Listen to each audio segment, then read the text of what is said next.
Hi guys. Hello Hi, everyone. Hi, how are you all?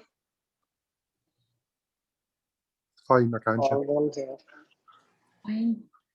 So today is less fun part, not the cases. But today is also the theory. So let's get started.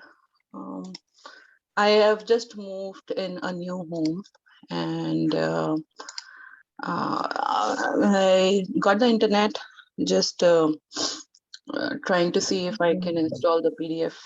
Uh, button. Congratulations for your new home. Oh, thank you. Thank you. Give me a minute. I'll just open this thing.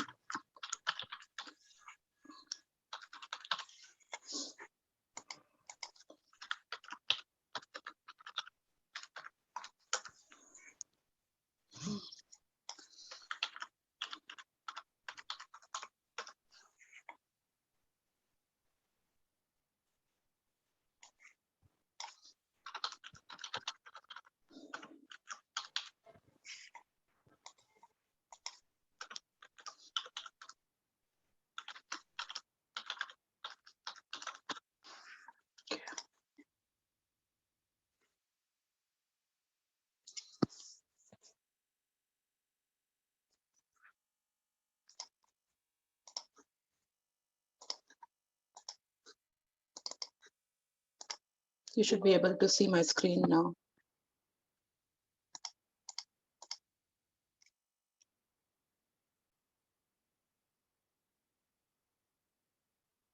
If I'm not able to download any PDF viewer, because this is a new computer over here, is a different computer.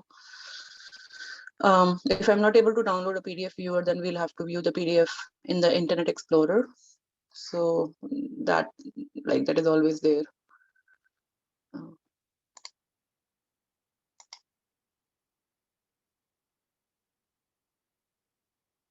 Yeah, that's TwinZip.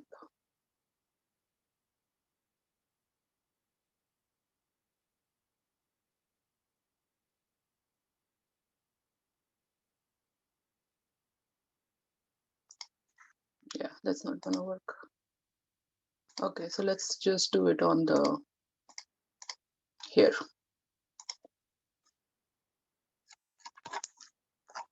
Alrighty. So today we are going to be kind of having another marathon, and I'll enlarge this. It will not look so small. Let's see.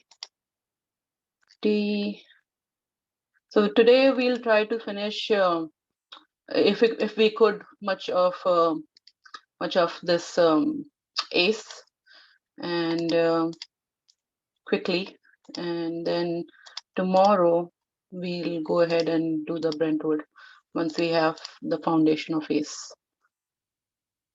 Like this.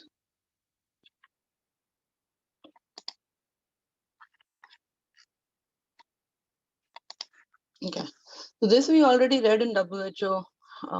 Let me enlarge this thing. So, okay.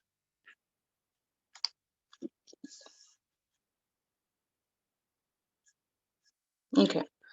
So this was a better picture in WHO. This is a similar of what WHO had, but if we want to go ahead again, so the hematopoietic stem cells CD34 positive, and then they become they are HLA-DR CD38, the common progenitors as well, and then the granulocyte monocyte progenitors CD34, 38, 34 HLA-DR. I don't know what that lin is. If someone knows, then let me know.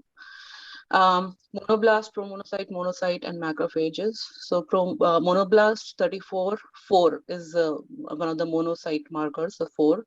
1333, HLA-DR, and MPO. This HLA-DR should be 2+, and we can do this from WHO. Let's do this from WHO.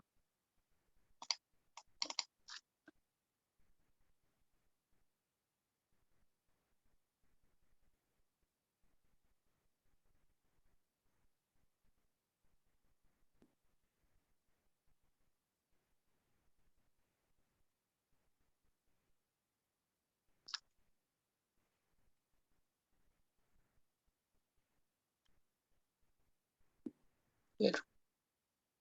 Okay. So this is the one that I showed you the very first day, though it is not as clear, but still I think you can see my screen. So yes, so here we were, this monoblast HLA-DR, I mean, quantity it's कमी करा थी and frequency वाला let me mute. Okay. I'm muting everyone. And okay.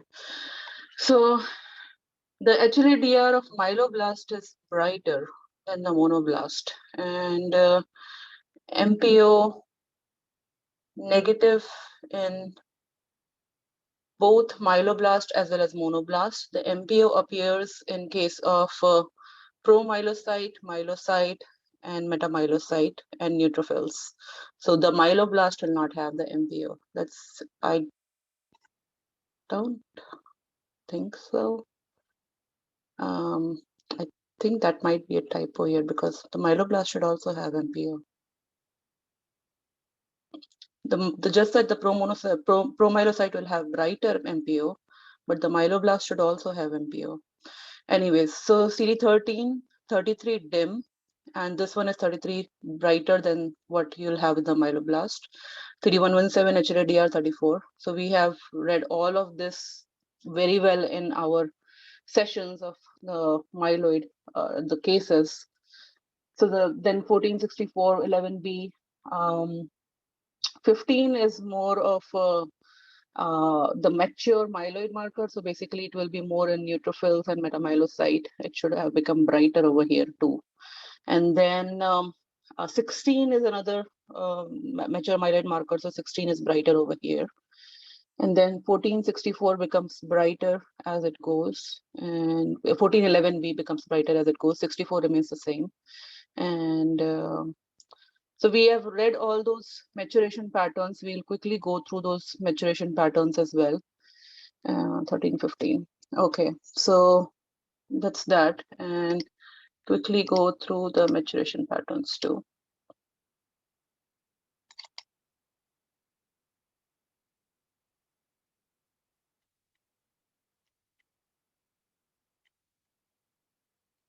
Okay. So granulocytic maturation, we have seen all of these graphs. So Raji showed very nicely those graphs before, and we'll go again. So CD15 as it and 16, those are more of the mature neutrophil and band markers. 45 is kind of little brighter in the neutrophil stage, and 34 only in the blast. It goes 117 till promyelocyte it goes. 13 it is increased in promyelocyte stage. It dips in the myelocyte stage and comes back. 33 is similar. 66B, it is more in the promyelocyte myelocyte phases. 64 is lower than the monocyte, but it can appear in the promyelocyte myelocyte phases over here, and then it becomes lower. 15, as we said, 65 becomes brighter in myelocyte band neutrophil stages. 11B, again, it will be less than the monocytes and promonocytes. It will be more in case of those, and then it will be less in case of myelocyte, metamyelocyte bands and neutrophils. It's more of the monocyte, it's brighter in monocytes. And then 24, 16 brighter in neutrophils. The other markers, CD10 is more of mature neutrophil marker. 14 is monocyte, so we don't see it much here. And the others, we don't need to read that much. So the maturation, first thing, there is this myelocyte dip that we learned in CD13. So that I always love to see that, this myelocyte dip. And the HLA-DR in the early on stages, it's there, it becomes brighter, then it loses the HLA-DR. And then eventually when there is neutrophil stage, it gains the CD13. 34, it dips and continues dipping, and then it acquires 11B. And then over here, 34 dipping and HLA-DR losing as well. And over here, Can you see my screen well, or should I enlarge it? Let me enlarge it. It should be better now. Okay, yeah, so 34 again dipping, and then 64 kind of losing over here. There is some 64 in the earlier stages, but it kind of loses more in the monocyte stages, as we know. CD11B is kind of acquiring over here, but 11B is more of the monocyte marker too, so that should be there. And then HLA-DR kind of dips, CD64, sorry, HLA-DR dips, and then CD64 dips, so that we already 13 dip in the myelocyte stage, so that we already saw that. Again 13 dip in the myelocyte, and it gains again, and then 11B gains, and then 16 is bright like in the in the granulocyte, so it becomes that's Nike swoosh that Raji and everyone says all the time. And 11B kind of gaining, 16 kind of gaining, 14 is still dim than the monocytes, so that's that. This is pro-monocyte. And then the pro-monocyte stage, 45 becomes brighter, and 33 stays the same. HLA-DR kind of increases a little bit in the pro-monocyte stage. CD64 and CD11B are more of the monocyte markers. 64 will remain the same in pro-monocytes, monocytes. 15 is more of the myeloid, still there in the monocyte. 11B becomes brighter. 14 becomes brighter in the mature monocytes. 4 is another monocyte marker which can happen, and 36 as well. And 16 is not there, like it's hardly there, barely there in the monocyte stage. And then the monocyte maturation. So 14 is gaining over here, and then 64 is gaining with the loss of 34. And again, the loss of 34. And HLA-DR, it gains in the pro-monocyte stage, and then eventually in the monocyte stages it comes down, and then 34 is lost, 11B is acquired, so it is more of the mature stages, and 14 definitely is a more of a mature monocyte marker. And so 13 is again a little bit of dip in here as well, so in the pro-monocyte stages it dips again, so that's, and then it comes back. And then the blast from monocyte over here. So again, 14 is gained as again, and 16 is not there. So it's more of the mature myeloid, or basically myeloid marker. And then 64 is consistently expressed in these, and 14 it gains. And then 36 is expressed in the mature markers more, so it gains 36. So after reading this, we can go to our nutshell. Okay, so the abnormalities that should be considered acute leukemias regardless of the blast count, these are 821, inversion 16, and translocation 1616, and APML, so 1517. So these 3-4 entities, 821 involving anything involving 16, so inversion 16, translocation 1616, and APML. These should be considered even if the blast count is less than 20, it should be considered as APML. Coming to 821, so the most common things for 821 will be the blast will have the salmon colored azurophilic granules, a perinuclear half, OR rod. So single OR rod, long, slender, single OR rod is kind of typical of this 821. And there can be background myeloid dysplasia, no monocytes, eosinophilic precursors may be increased. Then this, so large salmon colored granules, pseudochigiacic ashy granules, these are common. And you can see these salmon colored granules over here. These are nice. And then long, slender, sharp rods with tapered ends. That's important. Promyelocytes, myelocyte, mature neutrophils with variable dysplasia. And erythroblast megakaryocytes have normal morphology. Okay, so coming to immunophenotype, so we saw a case of 821 and we saw that 19 PAX5 and these 79A. Basically 19 is the most common because PAX5 we don't do by flow. So 19 is acquired more, and then you'll also see the cytoplasmic CD79A that is acquired.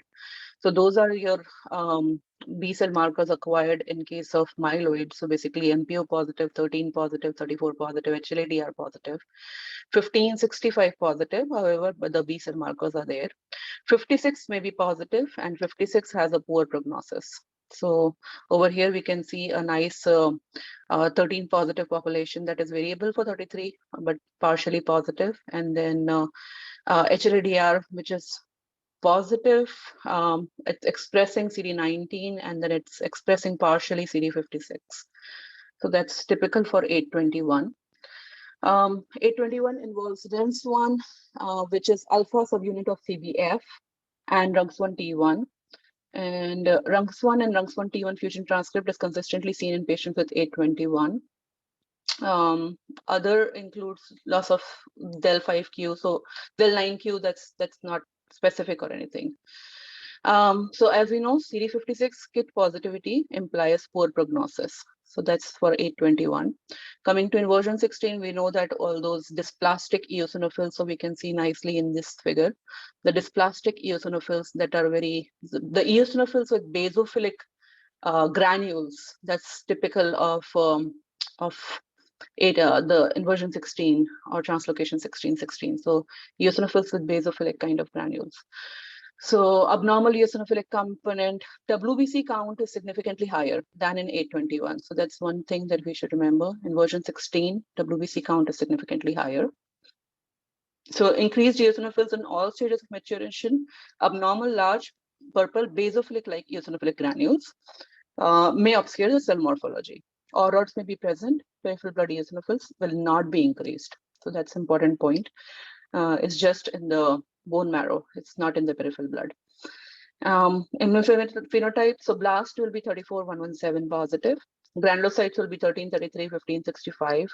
There can be monocyte lineage markers, so 14, 11B, 64 can be there.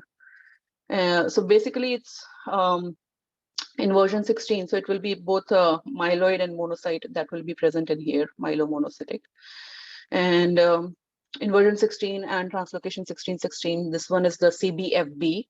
So over here, this was the alpha subunit in 821. This is the beta CBFB at 16q22 to MYH11 at 16p13.1. Prognosis, so overall inversion 16 is a favorable prognosis. Poor prognosis is in old age leukocytosis, FLT3, TKD, and trisomy 8. Coming to acute promyelocytic, so we know that there are two variants, hypergranular and microgranular, and predominantly promyelocytes, of course. DIC, we know about all of that. So bilobed kidney bean nuclei, so that's typical, this kind of kidney bean bilobed nuclei, or you can also say apple core nuclei. So that's typical of acute promyelocytic leukemia, and this is one of the microgranular variants of APML, that you don't see granules, but you see this those bilobed nuclei. And then this one is the hypergranular variant, and you see a lot of Faggot cells in here. So that's that. So bilobed kidney bean nucleus, densely packed the coalescent large cytoplasmic granules staining bright red, pink, purple on Romanovsky, or rods characteristically Faggot cells. And then microgranular, paucity, absence of the granule that we already know. So this CD33 bright, that's what we saw in our case as well, if you remember. And CD13 heterogeneous, CD117 and CD64 is there. However, 34 HLA-DR are absent, and 11A, 11B, and 18 are also lower absent. 15 weakly expressed or negative. And then in case of microgranular variant, there will be 34 in some cells. CD2 is another one that is there in the microgranular, and CD56 is again a poor prognostic marker, which is present in microgranular. So we saw a case of this already in our files, and Raji showed very nicely. Over here, we can compare that the promyelocytes, the normal promyelocytes are in green, and these normal promyelocytes, they have brighter CD15 as compared to this acute promyelocytic leukemia promyelocytes.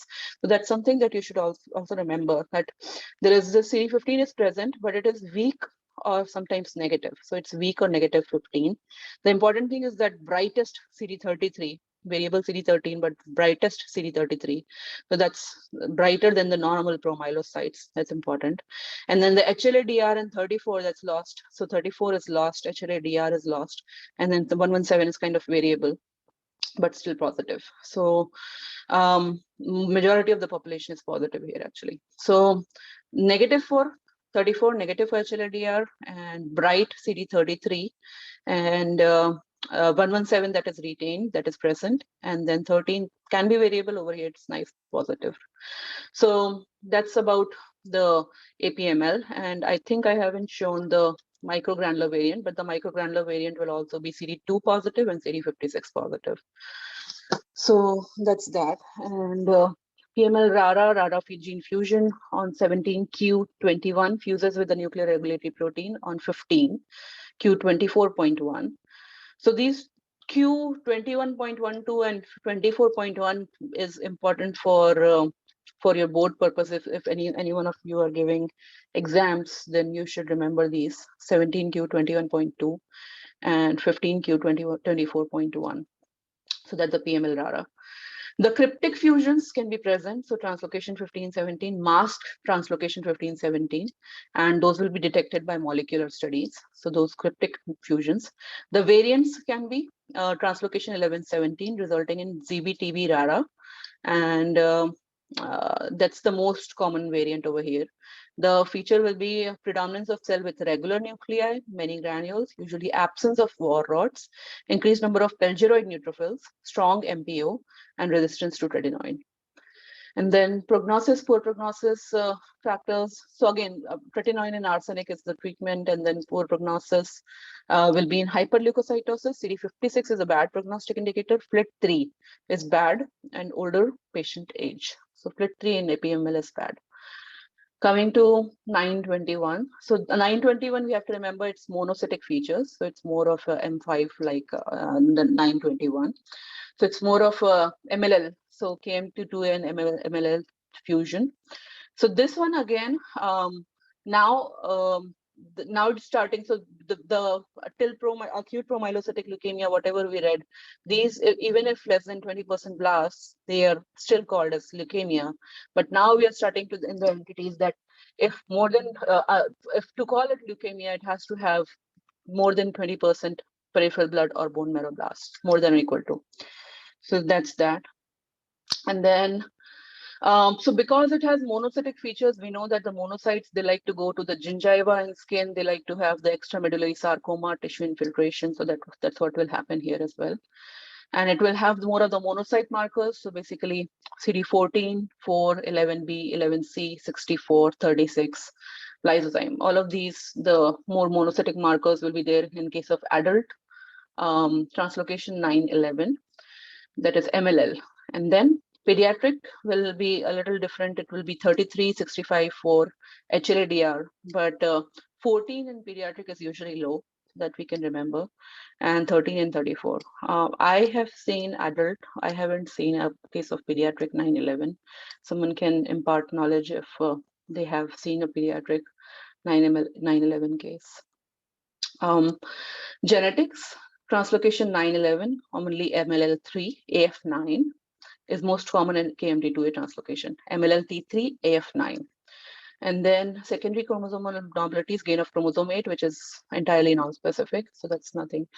MLL-T3 and AF9, that's something that you have to remember here. And intermediate survival. So this MLL is intermediate survival, superior to that of AML in other 11q23. And overexpression of MECOM has a poor prognosis.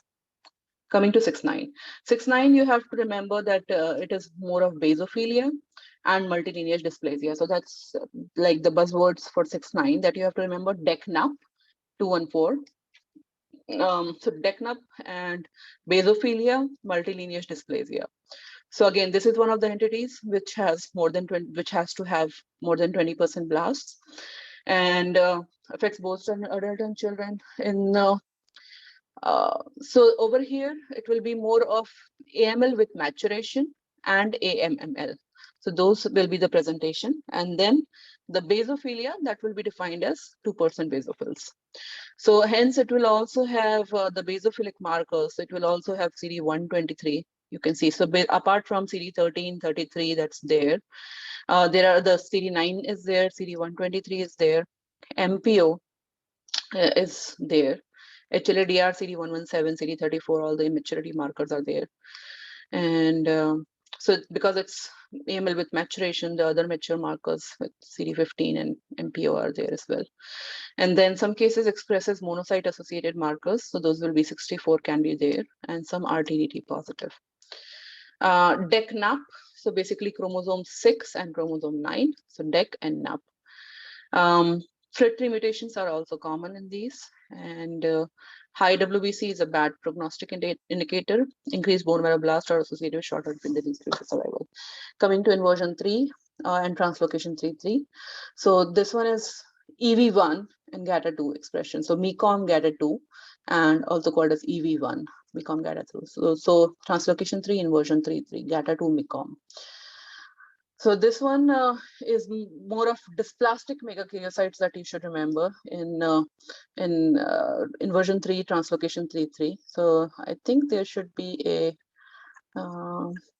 there should be this table coming. So we'll come to like consolidate our concepts, but reading it right now. So inversion 3, translocation 3-3, normal or elevated platelet counts, increased dysplastic megakaryocytes with unilobed or bilobed nuclei and multilineage dysplasia. And then, so basically there will be more of, again, the myelodysplastic, so hypogranular neutrophils can be there, pseudopelgavian anomaly can be there, bare megakaryocyte nuclei can be there, giant hypogranular platelets. And over here, this one is more of AML without maturation, AMML, and acute megakaryocytic leukemia. These are the most common presentations of inversion 3, translocation 3-3. And megakaryocytes normal or increased in number, small non-lobated or bilobed forms, and maybe eosinophils, basophils, mast cells can be increased. Also, dysplasia of the maturing erythroid cells and neutrophils can also be seen. So that's that. So coming to inversion 3, so there is not really much specific over here. So 13, 33, 34, 117, HLA-DR, 38, aberrant CD7 expression can be seen here. And then monocyte megakaryocyte markers can be there as well. So basically the diagnosis is more by seeing the MECOM, and then cases with both 922 and inversion 3 or translocation 3-3 at presentation can be best classified as aggressive phase of CML. So if you have 922, then classify it as aggressive phase of CML rather than inversion 3 or translocation 3-3. So that's a small factoid that you should remember. Important factoid actually. Poor worse with complex karyotype, and monosomy 7 is a bad prognostic indicator in these. Coming to 122, you have to remember that this is RBM MKL1, and this has more of megakaryoblast differentiation. So an important thing is that the infant should not have Down syndrome. So if you have Down syndrome, then it will be more of Down syndrome megakaryoblast differentiation with Down syndrome. But this, to call it 122, their patient should not have Down syndrome. That should have been ruled out. It will be more predominance in the females and first common in the first 6 months. So again, it will be similar first 6 months. TAM is more common in first 6 months, the transient abnormal myelopoiesis. Downs comes after nearly 1 year of age, and like the one that has Downs. And this one is more in the first 6 months, translocation 122. So again, there will be organomegaly, hepatosplenomegaly, anemia, thrombocytopenia, and leukocytosis. There will be megakaryocytic blasts with undifferentiated blasts. So that we saw a case of megakaryocytic in Raji's cases. And we saw that it had more of undifferentiated look to it, and it had then megakaryocytic markers. So that's a typical 122 for you as well. Any megakaryocytic thing like down stem will also be similar. That will be having megakaryocytic blast with undifferentiated blasts. Medium to large. So the megakaryocytes, the megakaryoblast will be more of medium to large, irregular size nucleus, 1 to 3 nucleoli, blebs, pseudopod formation. I wish I would have shown the picture that I showed in the second. In downs, I have a nice picture of the megakaryoblast, so we'll see that. And then micromegakaryocytes present, collagen dense fibrosis, aspirate may be dry, correlated with the Bible. So basically, 4161, 42B. More of the megakaryocytic markers will be there. And then 34 HLA-DR is there. Oh, sorry, 34 HLA-DR is negative. So it's more of undifferentiated along with the megakaryocytic markers.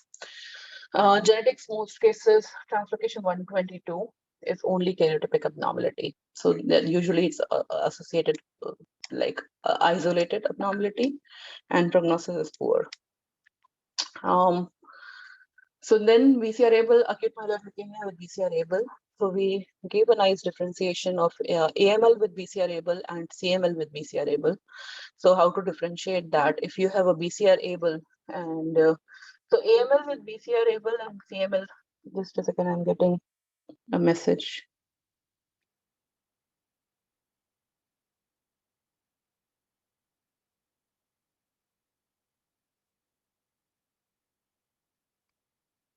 Okay.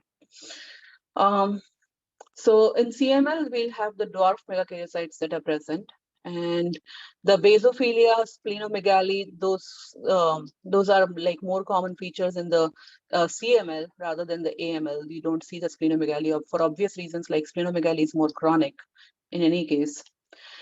These BCR-ABL will have concomitant NPM1 FLT3 more common, and over here they will be less common. And CML, you have high ME ratio. In AML with BCR-ABL, you'll have not that high ME ratio. There will be low ME ratio. This one, AML, not driven by mutation primarily. TKI may or may not be effective in this one. And this one is driven by BCR-ABL, and TKI is effective. So that's that.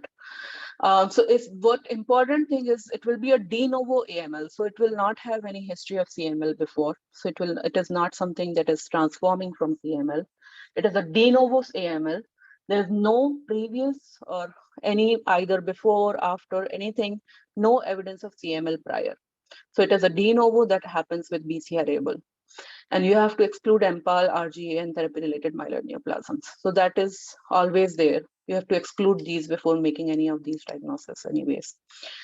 Bone marrow peripheral blood myeloblast in features ranging from those of minimal differentiation to those of granulocytic maturation.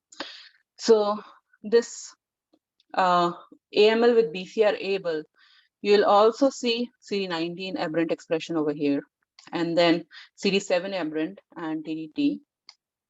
And then you have the myeloid antigens and CD34 over there. And then most cases, AML BCR-ABL is P2210. And in the others, loss of chromosome 7 and gain of chromosome 8 can be seen. Okay, and then prognosis, aggressive. So BCR-ABL is more aggressive disease, poor response to TKI. So also poor response to AML therapy. NPM1 mutation, so we know about the cup-shaped blast. That's something that should always pop into your mind as soon as you see the NPM1. So this one is a AML M4 or M5 kind of thing as well. So AML myelomonocytic or monocytic. Presence with de novo in adults and normal karyotype. And then cytoplasmic NPM staining is diagnostic. So that's nucleophosphine staining in the cytoplasm. That's the most important. And then anemia, thrombocytopenia, leukocytosis, gingiva, because again, monocytic component that's coming.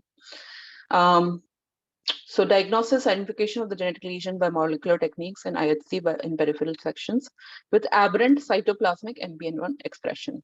And then NPM1, there is a very significant multilineage dysplasia that you have to always remember. The NPM1 will have very significant, sometimes it becomes hard to distinguish whether it is, like the AML MRC versus NPM1, and then the final diagnosis is more based on the NPM1 expression, unlike the NPM1 mutation. And the cup-shaped blast, so we showed a nice cup-shaped blast. This was a case that came to me in my call in MSK. So this was a nice cup-shaped blast, and I took the picture while my call, and this is the picture. Hypercellular bone marrow, and then these are the nice cup-shaped blasts that you can see, very nice. And then, so NPM1, something that you have to remember, it is also CD34 negative, and it is also CD33 bright. So you can see over here, CD15 will not be as dim as the APMLs. So NPM1, you should this is something that comes in a differential of APML, but there are certain features. So the APML will also be CD34 negative, but the APML will also be HLA-DR negative. The NPM1, you can see it is HLA-DR nicely positive. APML will also be 33 positive. However, and NPM1 is also 33 positive. 15 will be a little dimmer in case of APMLs, and it will be it's kind of a brighter over here, but it's not it's a very small, subtle criteria. 11B64 can be present in both of them. So APML as well as NPM1, both of them can be there, the 11B64 that are present. 13 will be variable in case of APML. It is more of negative in this case. I'm not sure if always it should be negative, usually negative. So 13 is usually negative in case of NPM1s. But if you see this if you have had a negative HLA-DR with bright 33 and negative CD34, then you could have thought of APML in this case as well. So that becomes a differential, and you have to always remember that the HLA-DR is something that is going to help you. But again, in such cases as well, I would rather see the morphology, and if you are having any sort of questions in mind, then it's rather to give iatrotherapy than not to give iatrotherapy. So 13, 33, 34 usually negative. Major subgroups: myeloid without maturation and monocytic. And then 34 positive, 25 positive, 123 positive, CD99 is associated with FLT3 mutations. So this typical immunophenotype is more of associated with FLT3 mutations: 34, 25, 123, and 99. Then I'm muting someone is. Okay. So Del9Q, trisomy 8, again, they are not very specific. More importantly, it has the NPM1. Good prognosis, NPM1 is a good prognostic. And ideally, to call it good prognosis, you should have absence of FLT3, because FLT3 is a bad prognostic indicator. So NPM1, good prognosis if there is absence of FLT3, and normal karyotype, younger patients. Bad prognosis is when NPM1 is the association of FLT3. Coming to biallelic mutation of SEPA, AML with maturation, AML without maturation, myelomonocytic monoplastic features. High frequency of HLA-DR C7, 15, low frequency of 56, than with sickle mutation. Okay. So then there is not really much that will really help you. It will be more of a molecular diagnosis itself, but there should be biallelic mutation of SEPA. And I call it SEPA. I mean, it should be called CEBPA, but I do it like short form. Good prognosis similar to AML with inversion 16 or translocation 821. Okay. And then mutated RUNX1, again, there should be more than 20% bone marrow or peripheral blood blast, more than or equal to. And it's like AML MOS category. And there can be traces of prior radiation. No, if there is a history of prior radiation therapy or MDS or MPN that has that should be classified as those, like if there is a prior radiation therapy, it should be classified as therapy related. If there is myelodysplastic, myeloproliferative or something like that, then it should be more of AML, MRC than what. So if they may also show RUNX1 mutations, but when you have these, if you have these histories, then they will be classified as those categories as compared to RUNX1. So RUNX1 is only categorized if these all are absent. And also if there is a, okay, that's it. And then clinical presentation, lower hemoglobin, lactate dehydrogenase, that's fine. Coming to immunophenotype, 13, 34 HLA-DR, variable 33 monocytic markers can be their MPO. So not much that will really help you. RUNX1 mutation, typical, and other mutations can be there, XXL, KMT2A, FLT3, IDH1, IDH2. Those are the more common mutations that are commonly present with RUNX1. Combination of AXXL has a bad prognosis in RUNX1. So that's that. Okay, so coming to our big table. So 821 M2, it's more of M2-like, and long, slender or rods, we read that. Large salmon color granules, we read that. More of neutrophilic maturation, and the retained expression of 19, PAX5, and 79A, that's what we read. 56 expression is a bad prognosis, we read that. And the other, so this one is RUNX1 T1 fusion, the del9Q, and this one is more of CBFB alpha. And then loss of 922 and KIT mutation. And then good prognosis, usually 56 and KIT mutations are bad prognosis. Inversion 16, translocation 1616 is more of M4-like, so it's more myelomonocytic, and dysplastic eosinophils, purple basophilic-like granules, high WBC count, and then it will have more like 13, 33, 15, 117, 65. They will have myelomonocytic, so we'll have the monocytic markers here as well, 11B, 14, 64. This one is beta, so it's CBFB with MYH11. And also FLT3 mutations are common in this trisomy 8. This one again is a favorable prognosis, and poor prognosis with old age, leukocytosis, FLT3, and trisomy 8. AML with PML rara, APL. So PML rara, hypergranular, microgranular, high TLC in microgranular variant. And then as we saw already a case, and we read earlier, CD33 bright, and 13, 117 is preserved. So 117, 64 are there, 13 is variable. And absence of HLA-DR, absence of 34, absence of 11A, 11B, 18, those are not very important. And for the microgranular variant, CD2, CD56, and CD34 will be present in some cases of microgranular. And then the 15, 17 is most common. The variant one is the 11, 17, and gain of chromosome 8 and FLT3 again can be seen.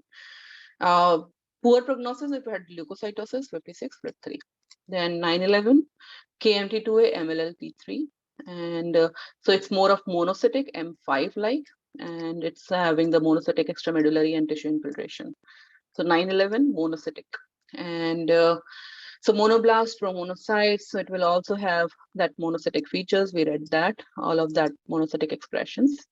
And MLL AF9, MLL-T3 with KMT2A, that's something we have to remember. MECOM is poor prognosis. It's intermediate prognosis overall. DECNUP, translocation 6-9, DECNUP. Basophilia is the buzzword that you have to remember in that. And just a second, I'm getting a message.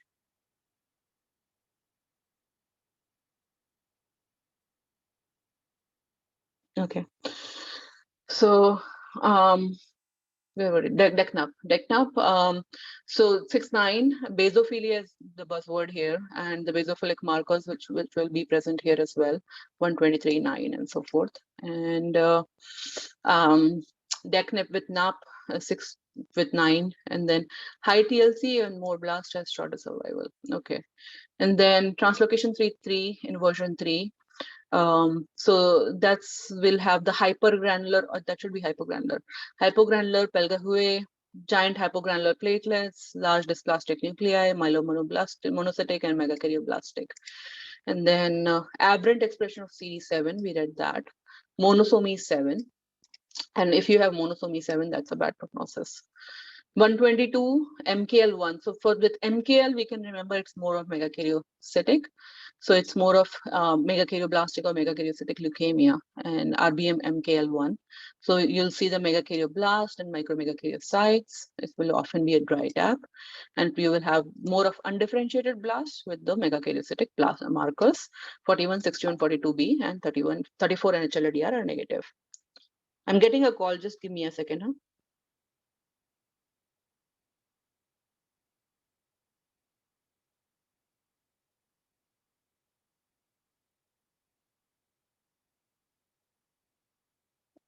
Sorry, guys. Yeah. So, yeah, we were over here, translocation 1, 2, with the, so 122 with the megakaryoblastic markers. And then it has a poor prognosis. This megakaryoblastic is bad. BCR-ABL is also a very aggressive course. It's a bad prognosis. P210 is most common. And there will be no splenomegaly, basophilia, we read that. No history of CML should be there. It should be de novo. And again, the aberrant expression of 19 can be seen in BCR-ABL as well, along with CD7 and TDT.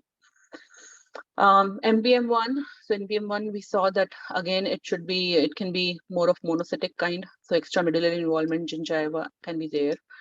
Multilineage dysplasia, the buzzword that should always remember with NPM1, and the cytoplasmic NPM1 staining. And then 13, 33, 34 usually negative, and 30, 34, 25, 123, and 99. That's typical with FLT3 association along with NPM1. And that's important because the FLT3s will have bad prognosis. Usually the NPM1 will be good prognosis. And then biallelic mutation of CEPA. So raised hemoglobin, low platelet count, low levels of LDH. Few cases will have multilineage dysplasia.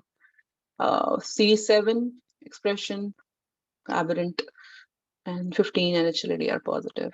And Del9Q can be seen, good prognosis. The biallelic CEPA is good. RUNX1, so RUNX1 is low TLC count, low LDH, and low hemoglobin. And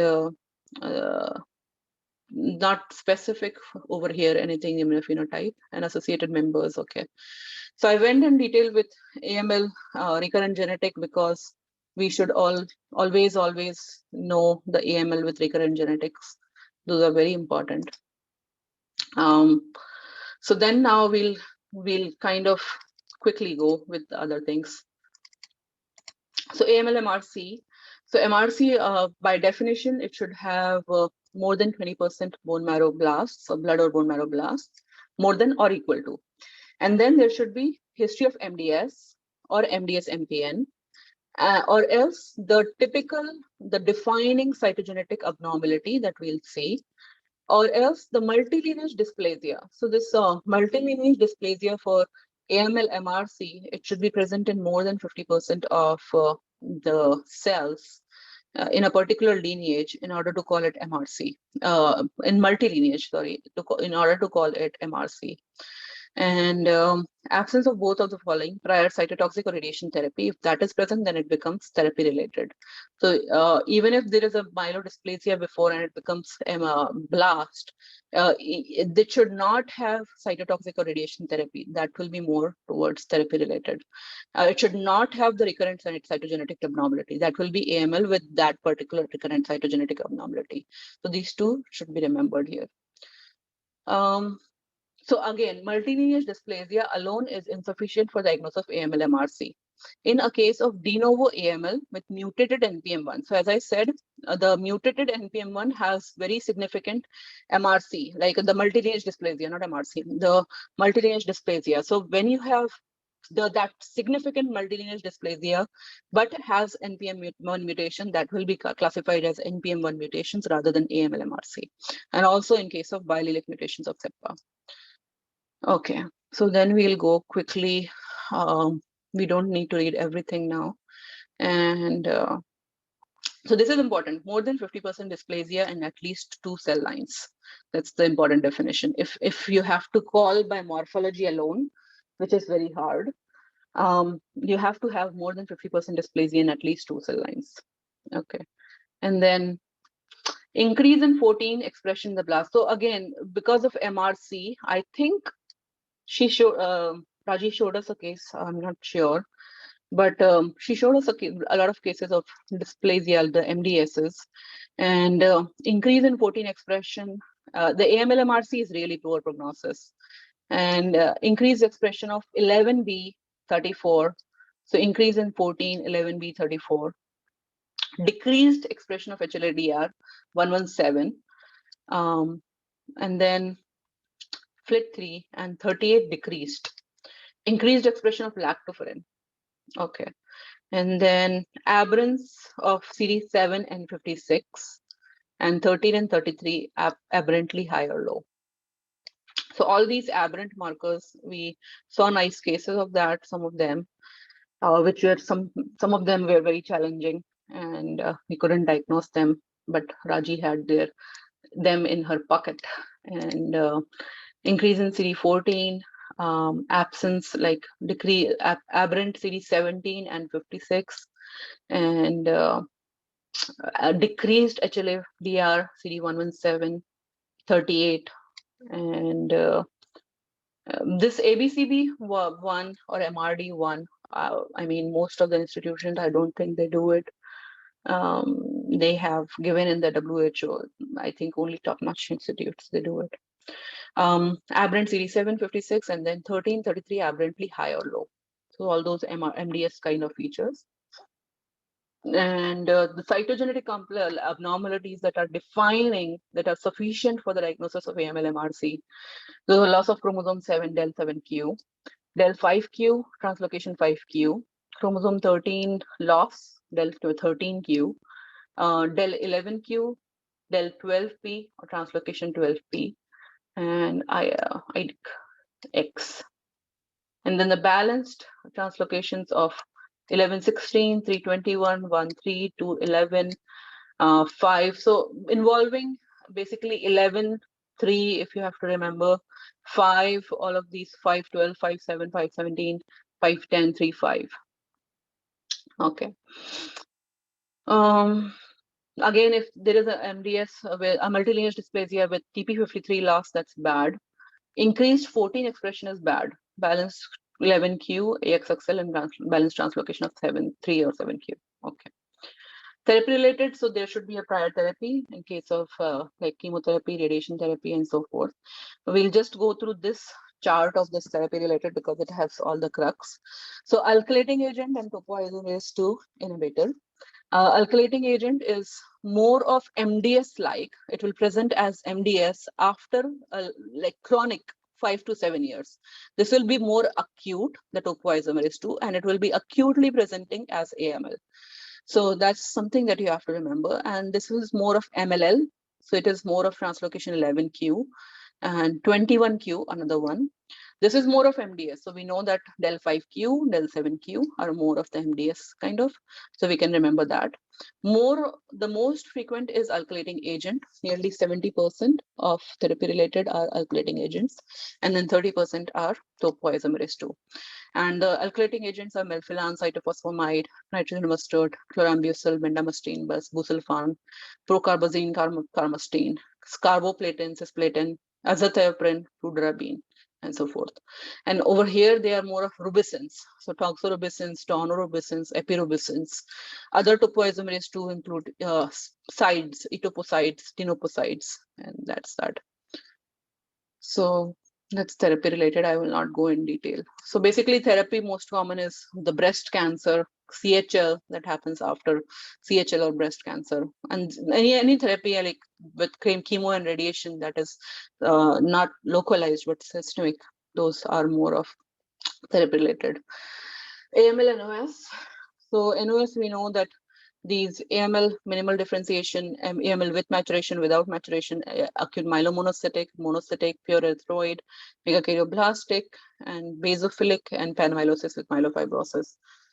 I'll go with so minimal. I'll go with the immunophenotype of these, and maybe I should go with the cytochemical staining too. So minimal differentiation M0, the cytochemical staining for MPO, Sudan black B, and chloroacetate esterase all will be negative.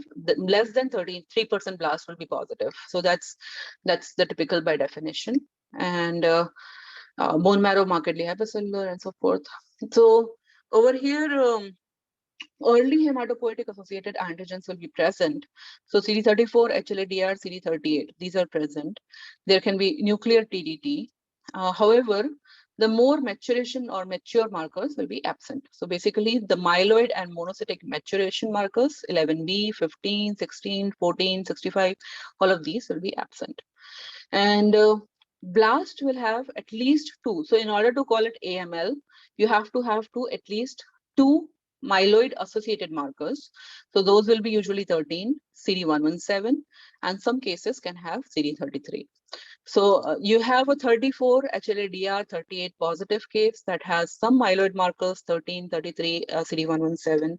You're calling it AML, but it doesn't have any maturation markers. And typically, though it is present, but 38 and HLA-DR may be decreased. CD7 expression aberrant can be seen. And expression of single relatively non-specific myeloid antigens 1333, especially in the sumoblast, along with other myeloid primitive 734 HLA-DR is more suggestive of acute undifferentiated than AML with minimal differentiation. Okay.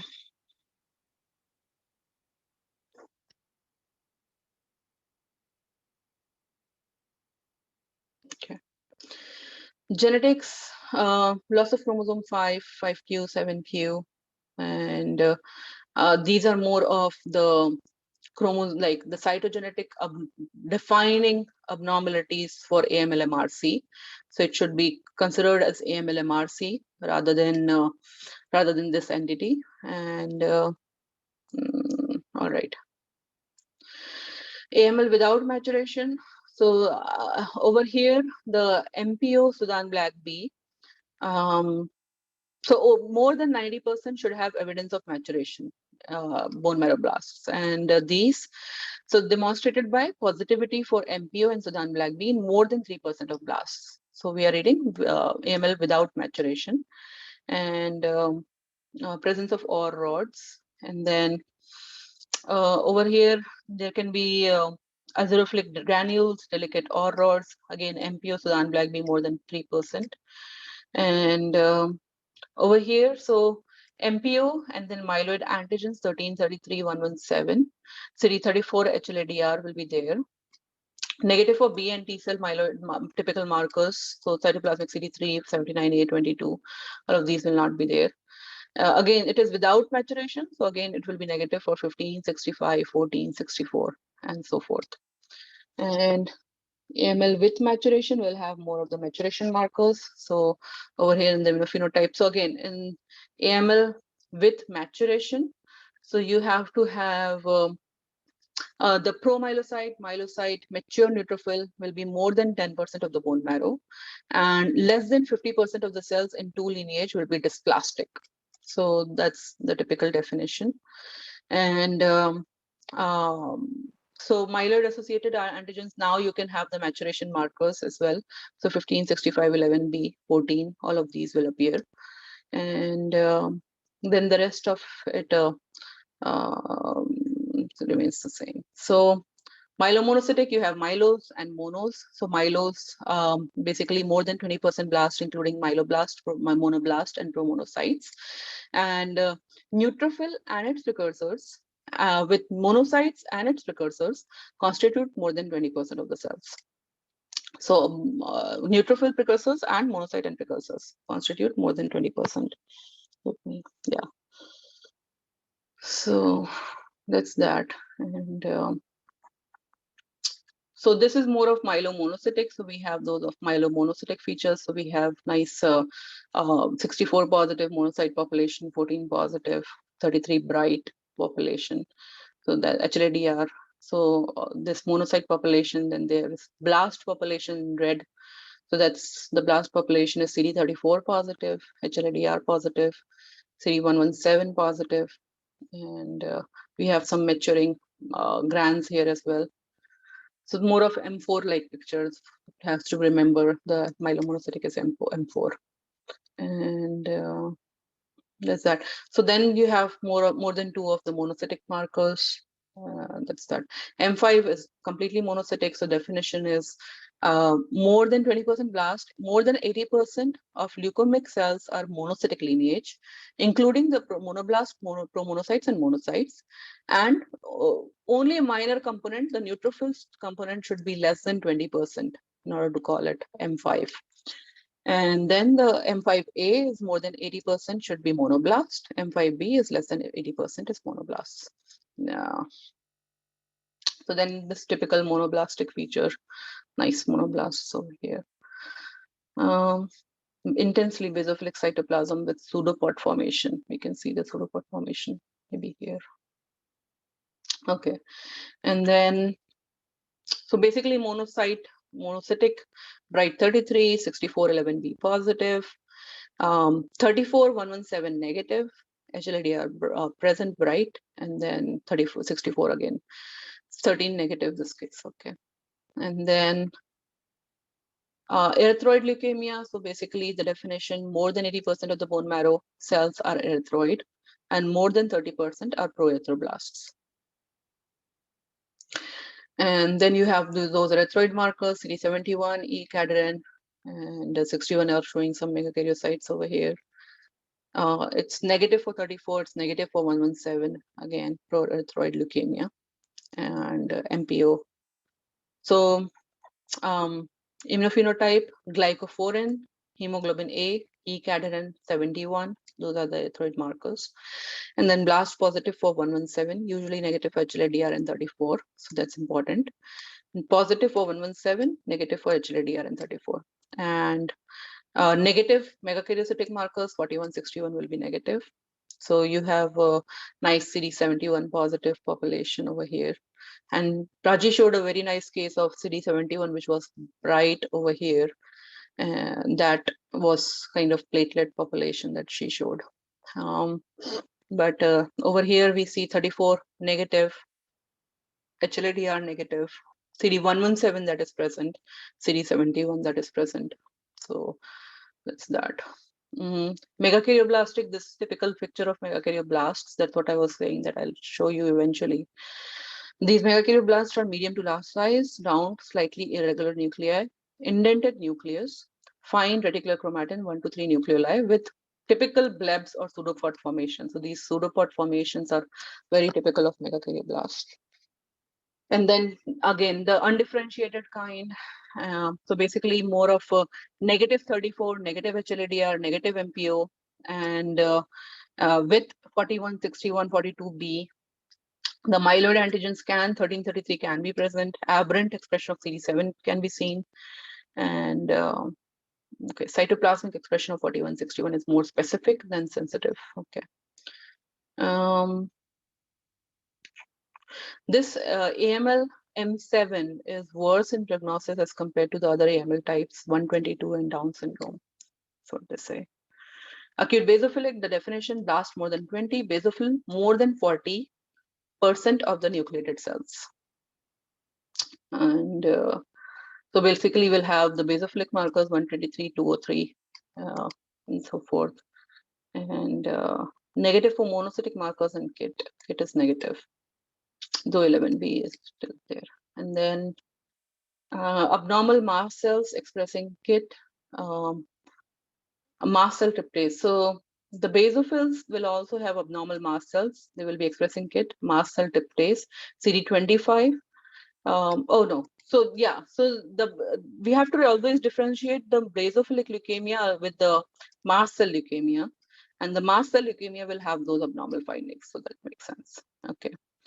Acute panmyelosis with myelofibrosis. So basically it will be panmyeloid proliferation. It will be very acute. That's the name suggests. It will be very acute panmyeloid proliferation. They'll be increased to more than 20% of blasts. Despite that, it is more of a, not AML, but acute panmyelosis with myelofibrosis. And why? What will be the typical feature will be the patient is acutely sick and there will be weakness, fatigue, fever, bone pain, all of these constitutional symptoms.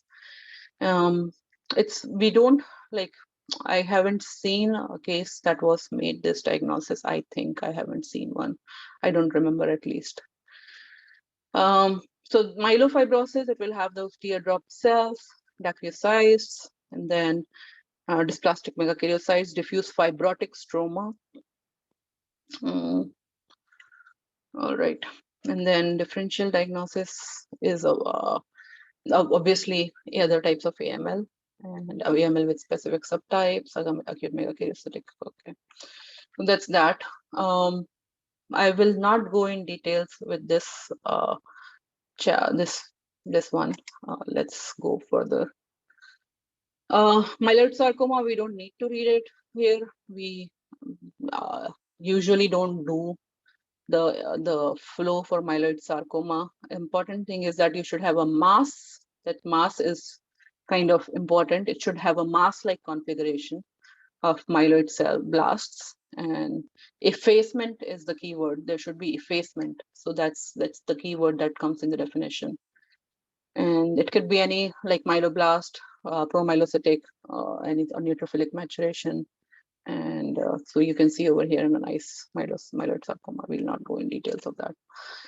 Myeloid proliferation Down syndrome, again, it's more of megakaryocytic lineage. So again, it will be more of 30, 41, 42B and 61 blast of megakaryocytic lineage. Also positive for 40, 45, 34 is positive in most cases. So we saw in the previous megakaryocytic lineages, they were 34 negative. So over here, these Down syndrome ones, they are 34 is positive in most cases. CD117 is positive, 1333 HLA-DR, CD34 is dim. And obviously the megakaryocytic lineage markers. Aberrant expression of 7 and 56 can be seen as well here. GATA1 mutation, that's the very important one in these. Most, not a driver, but can accelerate the megakaryopoiesis. And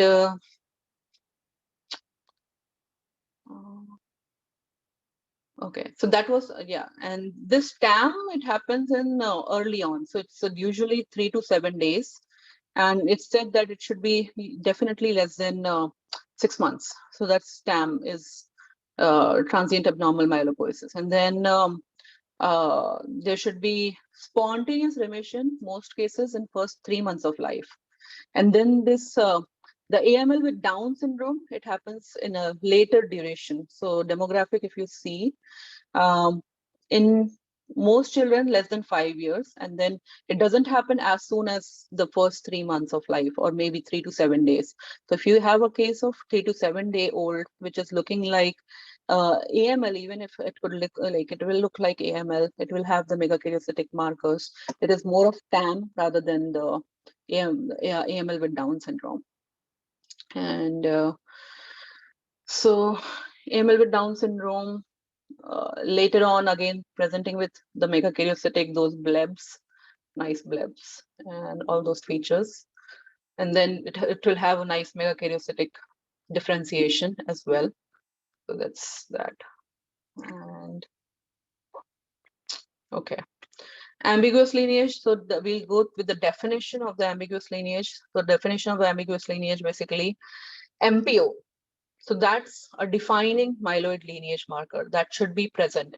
If MPO is present alone, that defines myeloid lineage, it is sufficient. If MPO is negative, then you should have monocytic differentiation by 2 or more of NSC, 11C, 1464 lysozyme.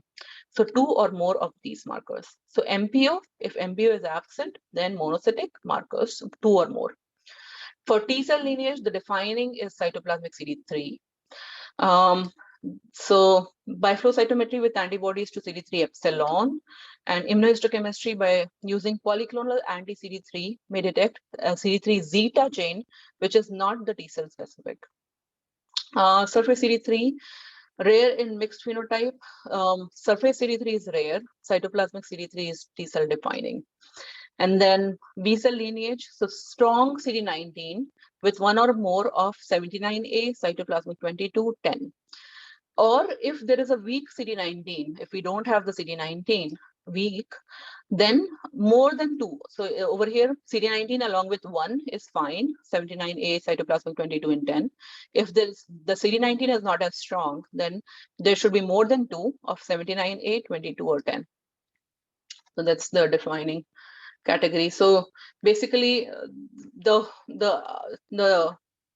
MPAL will be more of, if you know this definition, you know your MPALs, though they are very hard. I mean, they are not easy to diagnose. Over here, they are showing kind of some MPO expression here. The series MPO series cytoplasmic CD3 that is expressed, so that's TMPAL. BPDCN. So for BPDCN 1, 2, 3, 4, 5, 6, this is something you have to remember.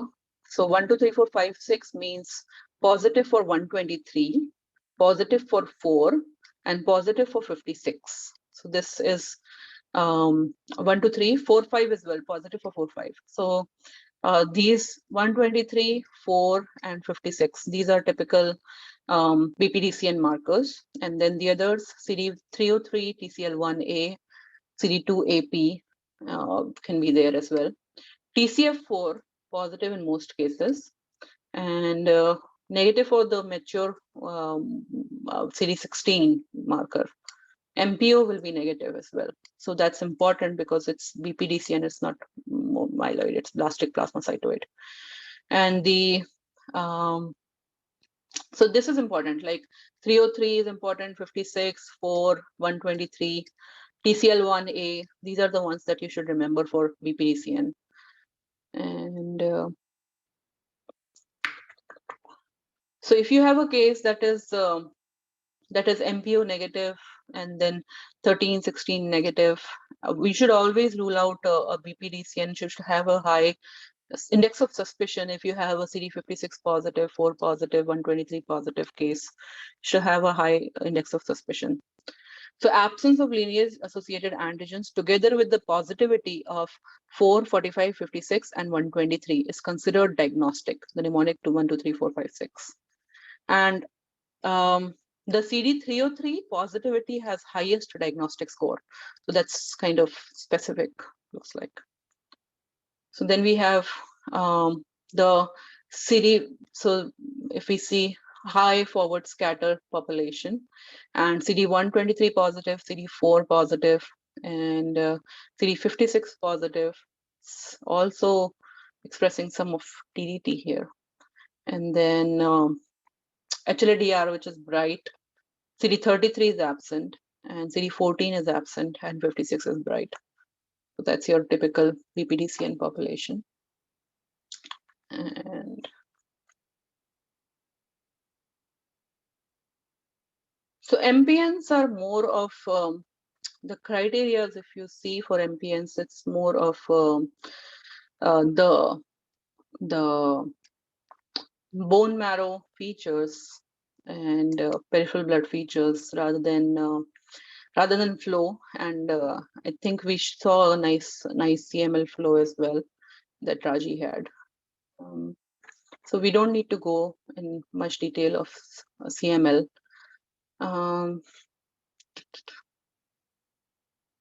We could have gone in the accelerated phase criteria, but we don't have a lot of time, so let's just skip. Neutrophilic leukemia, polycythemia vera. So all of these, they are more of, so if you see the definition, of course, I mean, by now you would be knowing. If someone is kind of new, then all of these are more of, not anything is not flow over here. These are more of the bone marrow criteria and the peripheral blood criteria. So basically hemoglobin that is 16.5 in men, more than 16 in women, hematocrit more than 49, 48, and red blood cell mass, which is increased, bone marrow hypercellular panmyelosis. I could have gone in detail of these, but since this is more of flow oriented, I will not go detail, but they have very nice charts and everything in these as well. when you are reading these chapters, maybe you should read all of, like, these are very nicely explained in our book. Panmylosis is the typical of polycythemia vera. So that is something that you have to remember: prominent erythroid granulocytic megakaryocytic proliferation. Pleomorphic mature megakaryocytes, that's kind of a buzzword, another one. Mutation of JAK2, which is a major that you have to have. So if you should have a first two major, either all three major, so either all three hemoglobin, hypercellular with panmylosis and mutation of JAK2, or first two major. If there is no mutation of JAK2, then the minor should be there. Serum erythropoietin level should be subnormal.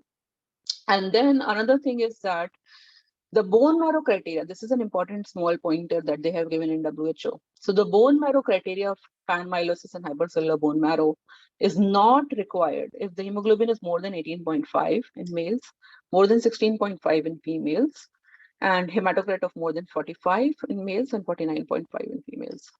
So that's something that you have to remember. Post-PV myelofibrosis, so you'll have a diagnosis of PV in there. Bone marrow fibrosis, obviously it is the name suggests, it's a higher grade fibrosis, more than 2. And then additional, so there will be more severe symptoms now. So there will be anemia, there will be leukoerythroblastosis, there will be splenomegaly and unexplained fever, weight loss, night sweats, and so forth. So then this bone marrow, higher grade of bone marrow fibrosis is a required diagnostic criteria, obviously, for obvious reasons. And then more aggressive. Okay. PMF. So all of this, we are not going in flow.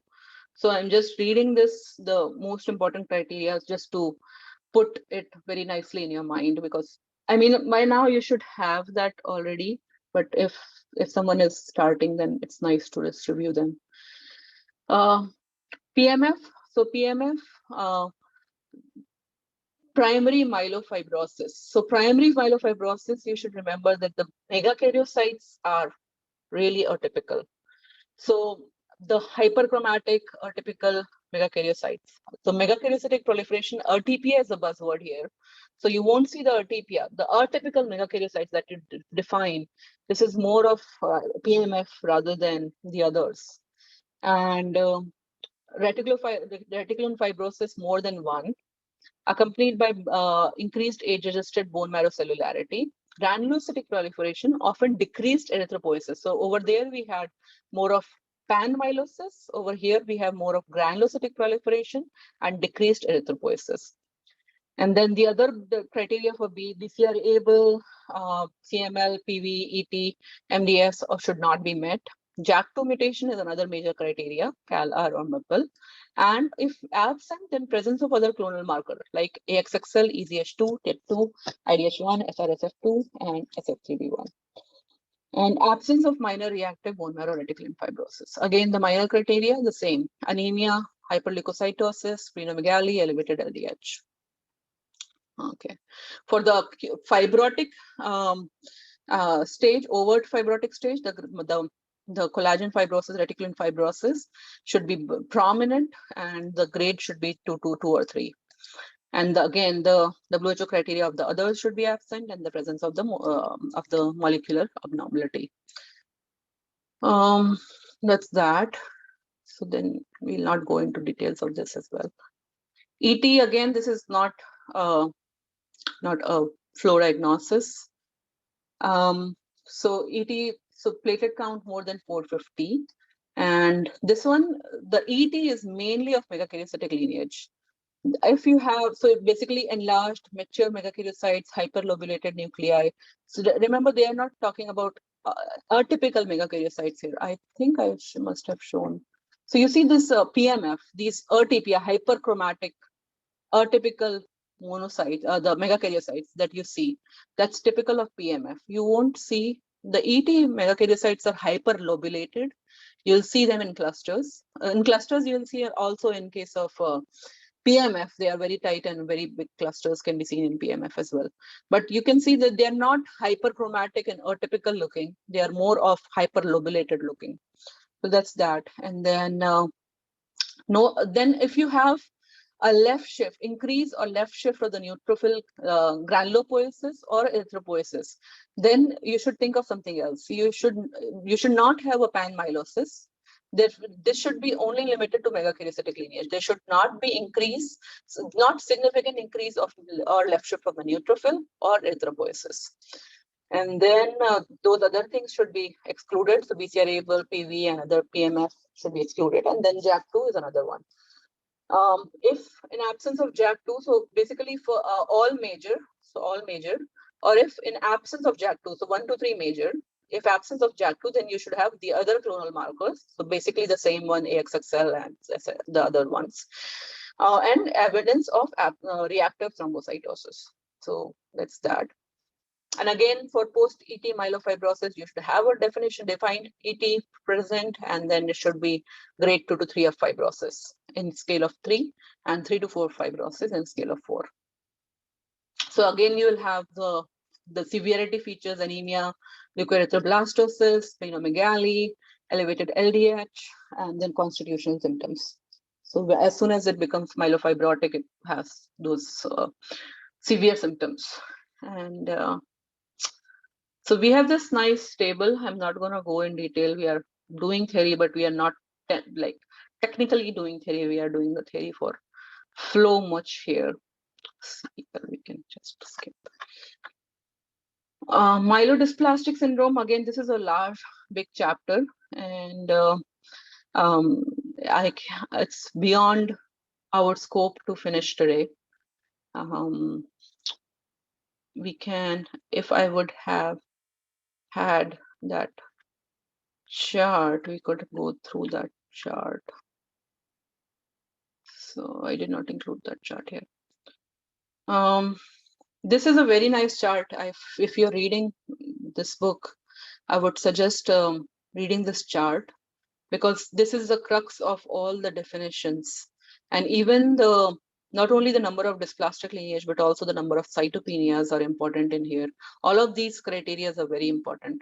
So once you're doing this MDS, I would suggest doing this definitely, this chart.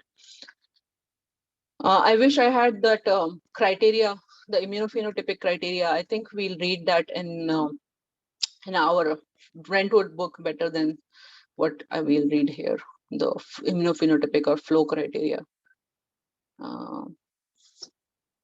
So CMML, so basically positive for 1333, decreased 14. So it is more of monocyte immaturity. And other aberrant characteristic: overexpression of 56, aberrant expression of CE2, decreased expression of HLA-DR 13, 11C, 15, 16, 64. Okay, we saw a nice case.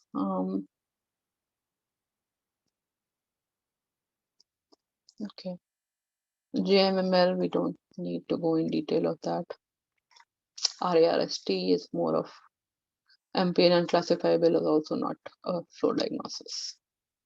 Mastocytosis. So the definition of mastocytosis, this is a WHO classification. So the definition, of acute of systemic mastocytosis, you should have more than 15 mast cells and aggregates in the bone marrow. So that's multifocal dense infiltrate, more than 15 mast cells and aggregates. And then minor criteria. So basically major criteria plus at least one minor criteria.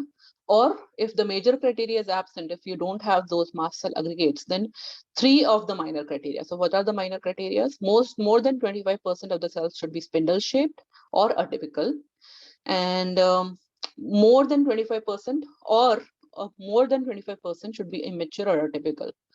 And then KIT mutation, obviously 816 codon.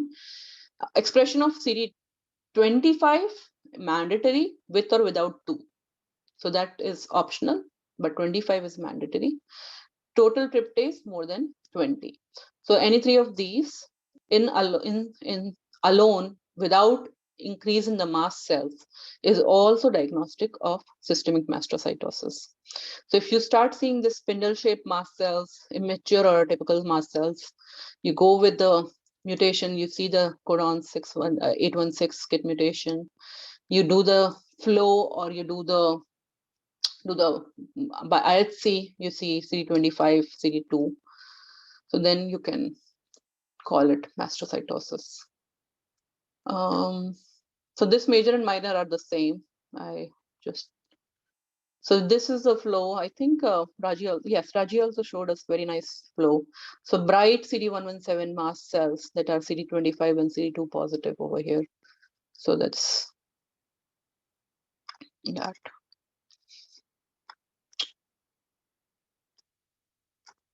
I won't go in this chapter. So germline mutations, I think Raji had a case that had GATA2 mutation, and in a child, in an infant. And that was considered as more of this myeloid neoplasm with germline mutation. But I'll not go, this is more of theory part. I'll not go in details. It's not in our scope for today. PTLD is not in our scope. This is not in our scope. Primary immune different disorders. So I think this is lymphoma associated with HIV. I think we are done. Yeah. So this was in our scope for today. I think we covered very nicely RGA and then did some definitions and the others of immunophenotype and saw some NOS nice flows and so forth. For tomorrow, we did 1.5 hours, which should be enough to saturate you. For tomorrow, we are going to do the flow, our real deal, the flow thing from Brentwood. And I am still moving. I am still unpacking today. So I might not have time to read the Brentwood, and we have to read together. So anyways, but we'll read it together. So we'll try to, let me see if I can. We'll try to do these chapters. If you want to read it beforehand, you're welcome to do that. And I would suggest do that. And let's see. So, okay. So the chapters that we are going to do tomorrow are going to be starting with, we should also do the small cell carcinoma, because we did not cover the small cell carcinoma in our cases. And then we'll be doing 19, 20, 21, 2, all of these M5 and M3s and others. And then till 32, and then we'll again come to MPAL and BPDCN. So we'll be doing all of these. All right, sounds like a plan? Yeah. Yeah, thank you so much for this extensive review. Yes, So it was helpful? You think it was helpful? definitely, It's a yes. nice big revision. Okay, good. Yeah, I wanted to have this revision before we did the myeloid cases, but somehow I got sick at that time. When I said that the session is postponed, I was sick at that time. So then I couldn't do that before. I wanted to do the Brentwood before as well, so that you would have better idea to do the cases. But at least you'll be better prepared to do the unknowns. Unknowns, Raji is going to be mean with us. All right then. Okay, take care. Bye. Yeah, bye guys. Bye. Thank you. Yeah, thanks for joining. Thanks for making me learn too. Thank you. Bye-bye. Bye. Bye.